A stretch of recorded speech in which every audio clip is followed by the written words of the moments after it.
Buenas tardes. El mes de mayo para el Ejército Rebelde.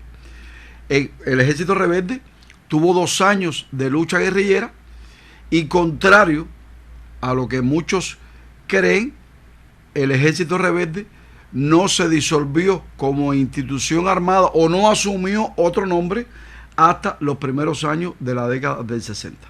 Explico primero. Cuando hablo de los 2 meses de mayo de la lucha guerrillera, fue en el año 1957 y en el año 1958. Triunfa la revolución y no fue en el 59, ni en el 60, ni en el 61. Tengamos en cuenta que en los combates de Playa Girón, una de las instituciones armadas, los cuerpos armados que más se destacó fue el Ejército Rebelde. Aunque ya estaban creadas desde octubre del año 59 de manera oficial las Fuerzas Armadas Revolucionarias. El mes de mayo para el Ejército Rebelde, y voy a referirme a 4 específicamente. Primero, año 57. Tengamos en cuenta que fue el año de consolidación del Ejército Rebelde. Debemos tener como no en cuenta que ese final del año 1956, desembarco de Gran Alegría de Pío, dispersión de los expedicionarios, se reagruparon después un grupo de hombres con Fidel en Cinco Palmas, comienza el ascenso a la Sierra Maestra, los primeros combates a partir de La Plata en enero del 57, y ese año fue el año de consolidación del Ejército Rebelde. Le hemos dedicado programas a ese tema. Fue el año de las primeras victorias, que llegan los primeros refuerzos desde el llano. Es el año en que el Ejército Rebelde conoce el escenario de la guerra en la Sierra Maestra. Es el año en que se gana la confianza de los campesinos, la confianza de los propios enemigos, que desde las filas del ejército de la tiranía se pasaban a las filas del Ejército Rebelde por el trato humano, muchos porque entendieron sobre todo la causa justa que defendía el Ejército Rebelde. Y cuando termina ese año, al igual que en el 58, no fueron pocos los militares de la tiranía que ya engrosaban la fila del Ejército Rebelde. Ese fue también el año en que Fidel se nutrió de un grupo de elementos de la lucha guerrillera y lo convirtieron, junto a Camilo, al Che, a Raúl, a Almeida fundamentalmente, en los principales jefes guerrilleros de la Sierra Maestra. Este año 57 tuvo varios combates. Comenzó con La Plata en enero del año 57 mismo, por supuesto. Altos de Espinosa, Estrada Palma, Palmamocha. Los combates importantes que hubo 2, uno segundo en el año 58 en febrero, pero el primero de Pino del Agua en septiembre, Malverde en noviembre, donde muere el Che. Pero hay un combate que es cardinal, que fue el combate de Lubero, donde cayó el artemiseño Julio Díaz González, que fue moncadista, estuvo con Fidel en la prisión, después salió a México al exilio, vino como expedicionario del Granma, fue fundador del Ejército Rebelde y hasta el 28 de mayo, ya que muere con grados de teniente, fue uno de los combatientes que más aportó a la organización, a la experiencia, a la combatividad, al éxito de la tropa guerrillera. Ese combate fue cardinal por 2 elementos. Primero, pierden la vida otros combatientes, entre ellos Julio Díaz González, pero además porque fue un combate clave. A partir de él, a partir de esa victoria rebelde, el ejército de la tiranía se medía mucho para perseguir a los guerrilleros. Pudieron asumir una fase nómada, primero, que era de constante movimiento, pero después de Lubero, ya entonces sí pudieron acomodarse a una fase más sedentaria, de estar en un mismo lugar durante más tiempo, porque eran menos perseguidos, era más respetado. Por eso dijo el Che que el combate de Lubero marcó la mayoría de edad del Ejército Rebelde. Por lo tanto, en el año 57, el mes de mayo, y no porque esté cerca de la mitad del año, viene a ser un parteaguas, a marcar una impronta, porque a partir de mayo fue superior la organización, la combatividad y el éxito.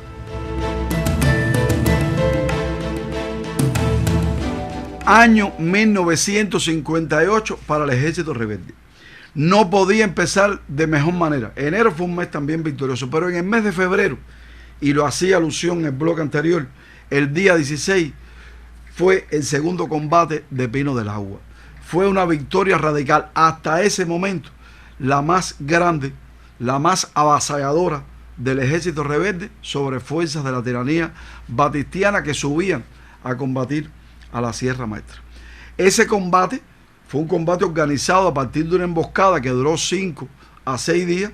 Fidel, previendo, lo dice Alfonso Sayas en el libro Secretos Generales, que por ahí debían subir los casquitos después que en el pueblo, en el pequeño caserío de Pino del Agua lo vieran, que alguien avisara a Bayamo, que alguien subiera. Eran tiempos lluviosos y por lo tanto Fidel calculó de 5 a 6 días. Ese tiempo que estuvieron en la emboscada fue un tiempo de preparación, de descanso. Por lo tanto, cuando las tropas de Batista subieron cansadas, exhaustas, fueron sorprendidas en una emboscada que fue sencillamente avasalladora. Hasta ese momento, la victoria más rotunda del ejército rebelde. Tanto fue así que fue esa la acción combativa victoriosa que decidió que Fidel emprendiera la tarea de darle a Raúl la posibilidad de abrir un frente guerrillero, el segundo frente guerrillero, Fran País, y Almeida, el tercer frente, Mario Muñoz.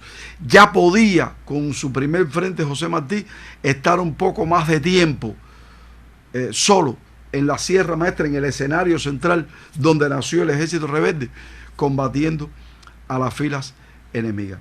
Pero ocurre algo, y es que fracasa la huelga del 9 de abril del año 58. No estaban dadas todas las condiciones para hacerla en aquel momento, aunque Fidel decidió apoyar a la dirección del movimiento 26 de julio en las ciudades.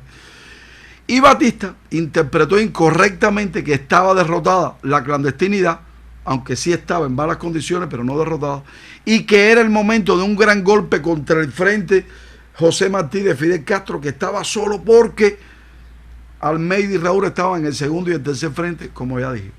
Y comienza en mayo la ofensiva de verano, conocida como Plan FF o Fin de Fidel, que era el sueño batistiano de derrotar definitivamente al jefe del movimiento revolucionario, específicamente del ejército rebelde. El 25 de mayo específicamente, Fidel está en Las Vegas de Jibacoa hablando con los campesinos de la zona, recomendándole que sí, se protegieran, pero que no abandonaran el lugar donde tenían sus animales, que se protegieran, pero que tuvieran en cuenta que el ejército rebelde los iba a defender, que en lo posible los iba a proteger, que iba a tratar de que los bombardeos de las avionetas enemigas no fueran directamente al campesinado, sino a campo vacío.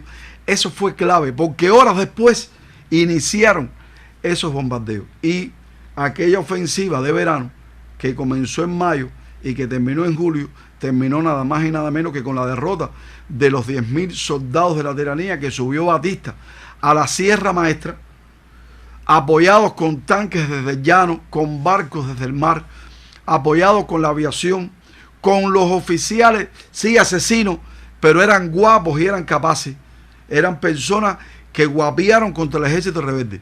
Lo que pasa es que la moral combativa de los hombres que dirigía Fidel en su tropa era superior, mayor el conocimiento del terreno, mayor el apoyo de los campesinos, que muchos se quedaron, y por lo tanto decidieron ya en el mes de julio que estaban derrotados, que la ofensiva de verano no les daba resultado, que finalmente no había llegado el fin de Fidel en la Sierra Maestra y tienen que irse derrotados después de casi 70 días.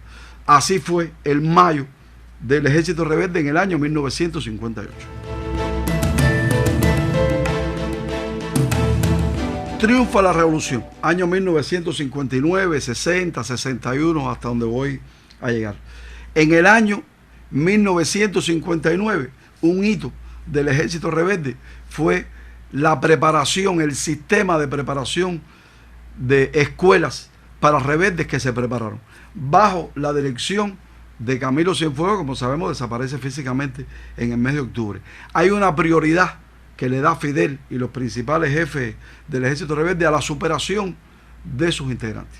Eso es clave. Segundo, importante, la concentración en la Plaza de la Revolución en mayo, dirigida por Raúl Castro. En ese caso no estaba Fidel aquí, y fue una concentración determinante, porque después de eso otras personas que no habían sido guerrilleros, que estaban en la lucha clandestinas o que sencillamente no estaban siquiera incorporados a la revolución, se incorporaron al ejército rebelde. Año 1960 fue una etapa también de preparación, pero sobre todo de construcción de escuelas de superación y de conformación y organización de unidades militares, al igual que el año 61, cuando se hizo posible la victoria de Playa Girón gracias a 3 cuerpos armados fundamentales. Las milicias nacionales revolucionarias fundadas en octubre del año 59, a la Policía Nacional Revolucionaria fundada el 5 de enero del año 59 y a las fuerzas del ejército rebelde dirigidas todas por Fidel. A partir del año de la victoria de Playa Girón en 1961 hay una organización, una reorganización de los cuerpos de ejército, y es por eso que se crea el ejército oriental, occidental, el central. Hay una mayor organización, se crean nuevas escuelas para la superación de los combatientes, pero empieza a forjarse el germen de lo que serían después las escuelas de cadetes, que hoy son las universidades de ciencias militares, que ya funcionaban, pero que a partir de los primeros años de la década del 60 dejan de ser simples escuelas de superación para convertirse en escuelas de cadetes para graduar oficiales de nivel superior. Y es también en el año 1961 cuando empiezan a salir del país, fundamentalmente a la Unión Soviética, aunque también otros países socialistas, un grupo de oficiales para graduarse de nivel superior en aquellos países. Es lo que tenía por hoy sobre el ejército rebelde en los meses de mayo durante varios años. Yo los dejo, no sin antes prometerle que pronto vuelvo con otra historia. Y usted recuerde, si quiere conversar sobre este tema con otra persona, lo escuchó aquí en Vericueto.